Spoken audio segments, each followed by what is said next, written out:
হযরত ইবনে আব্বাস রাদিয়াল্লাহু তাআলা আনহু বর্ণনা করেন, আমরা যুদ্ধের ময়দান থেকে ফেরার পথে রাত্রি যাপনের জন্য কোনো একটা জায়গায় আমরা তাঁবু ফেললাম। আমি যেখানে তাঁবু ফেলেছিলাম, হঠাৎ করে দেখলাম ওখানে যে কবর ছিল বুঝতে পারিনি। কবরের নিচ থেকে, তাঁবুর নিচ থেকে পবিত্র সূরা মুলক কেউ পড়তেছে, সমুদ্র কণ্ঠে পবিত্র সূরা মুলক পড়তেছে, এটা শুনতে পেলাম। দৌড়ে আমি আল্লাহর হাবিবের কাছে গেলাম। আল্লাহর হাবিবকে বললাম, ইয়া রাসূলুল্লাহ, ইয়া হাবিবাল্লাহ, আমি তো ভুল করে ওইখানে তাঁবুটা ফেলেছিলাম, কিন্তু ওখানে যে একটি কবর ছিল বুঝতে পারি নাই। আমি শুনতে পেলাম কবরের ভিতরে কেউ সমুদ্র কণ্ঠে সূরাতুল মুলক শেষ পর্যন্ত পাঠ করলো। আল্লাহর হাবিব বলেন, পবিত্র কোরআনের সূরা মুলক এটা আযাব প্রতিরোধকারী, এই সূরাটি রক্ষাকারী। ওই ব্যক্তিকে কবরের আযাব থেকে এই সূরা রক্ষা করতেছে।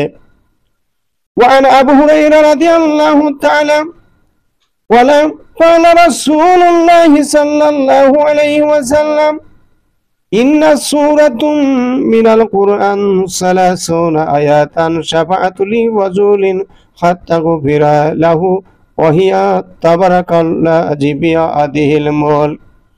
আল্লাহর হাবিব বলেন, পবিত্র কোরআনের 30 আয়াত সম্বলিত একটি সূরা সুপারিশ করবে পাঠকারীর জন্য। ওই সূরা সুপারিশ করার কারণে তার মাগফিরাত হয়ে যাবে। এই সূরাটি হচ্ছে তাবারাকাল্লাযী বিয়াদিহিল মুলক। এই কারণে আমরা নিয়মিত সূরাতুল মুলক আমরা পাঠ করব। সূরাতুল মুলক পাঠ করলে কত বড় যে ফজিলত আমরা পেয়ে যাব, যে শান্তি আমরা পেয়ে যাব মৃত্যুর পরে। হাদিস শরীফে এসেছে,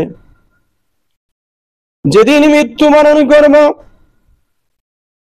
ওই মসজিদের কোণের খাটে করে আমাকে মাঠে নিয়ে যাওয়া হবে।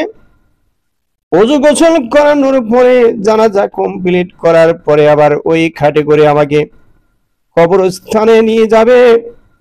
মানুষগুলো আমাকে কবরে রেখে 1 পা 2 পা করে যখন 40 কদম দূরে চলে যাবে, আল্লাহর হাবিব বলেন, যে ব্যক্তি সূরাতুল মুলক নিয়মিত পাঠ করেছে তার কবরখানা সূরাতুল মুলকের পাঠ করার কারণে তার কবরটাকে আল্লাহ তাআলা প্রসারিত করে দিবেন। কবরের মধ্যে আলো থাকবে। তার জীবনের সূরা মুলকের আয়াতগুলো একত্রিত হয়ে একটি সবুজ বর্ণের বিশাল পাখি তার কবরে প্রবেশ করবে। কিছুক্ষণের মধ্যে মুনকার নকির কবরে প্রবেশ করবে। কবরের ব্যক্তিকে খুঁজতে থাকবে, খুঁজে পাবে না। পাখির সঙ্গে যখন দেখা হয়ে যাবে, পাখিকে জিজ্ঞাসা করবে, তুমি কে?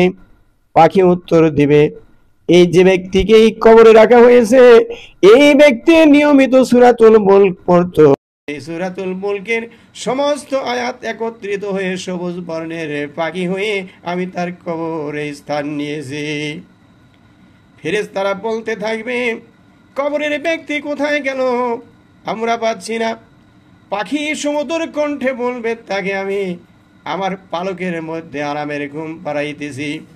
এইবার ফেরেশতারা বলবে, তাকে বের করে দাও, তাকে প্রশ্ন করার আছে। পাখি বলতে থাকবে, যত প্রশ্ন আমায় করো, আমি সকল প্রশ্নের উত্তর দিয়ে দিব। আবার ফেরেশতারা অনুরোধ করবে, তাকে বের করে দাও, মাত্র 3টি প্রশ্ন করে আমরা চলে যাব। পাখি বলবে, তাকে আর জাগানো সম্ভব না, কারণ এমন আরামের ঘুম আমি আমার পাখার মধ্যে রেখে আমি তাকে ঘুম পাড়াইতেছি। ইসরাফিলের সিংহায় ফুঁক দেওয়ার আগে তার আর ওঠার সম্ভাবনা নাই।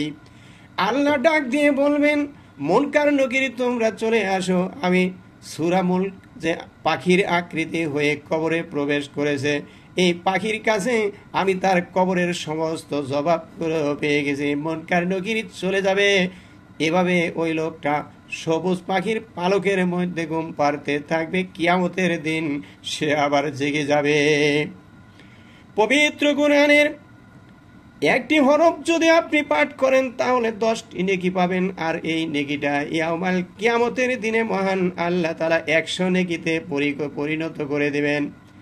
আল্লাহর হাবিব বলেন, ওয়ান আনাস ইবনে মালিক রাদিয়াল্লাহু তাআলা قال قال رسول الله صلى الله عليه وسلم من قرأ إذا زلزلت الأرض عدلت له بنصف القرآن ومن قرأ قل يا أيها الكافرون عدلت له بربع القرآن ومن قرأ قل هو الله أحد عدلت له بثلث القرآن আল্লাহর হাবিব বলেন, যে ব্যক্তি ইজা জুলজিলাত এই সূরাটি পাঠ করবে অর্ধ কোরআন পড়ার সমান সে নেকি পেয়ে যাবে।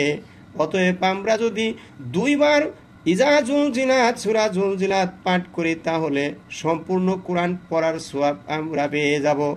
আল্লাহর হাবিব বলেন, সূরাতুল কাফিরুন যদি আমরা পাঠ করি একবার তাহলে কোরআনের 1/4 পাঠ হয়ে যাবে। অতএব আমরা যদি 4 বার সূরা কাফিরুন পাঠ করি তাহলে পবিত্র কোরআন একবার পাঠ করার সমান হয়ে যাবে। আল্লাহর হাবিব বলেন, পবিত্র কোরআনের সূরাতুল ইখলাস যদি আমরা একবার পাঠ করি কোরআনের 1/3 পাঠ করা যায়। ও বাংলার মুসলমান, তাই আমি অনুরোধ করে বলি আমরা যেন এই সূরাগুলো আমরা নিয়মিত পাঠ করতে পারি। সূরাতুল ইখলাস 3 বার পাঠ করলে পবিত্র কোরআন পুরোপুরি পাঠ করার সমান হয়ে যায়।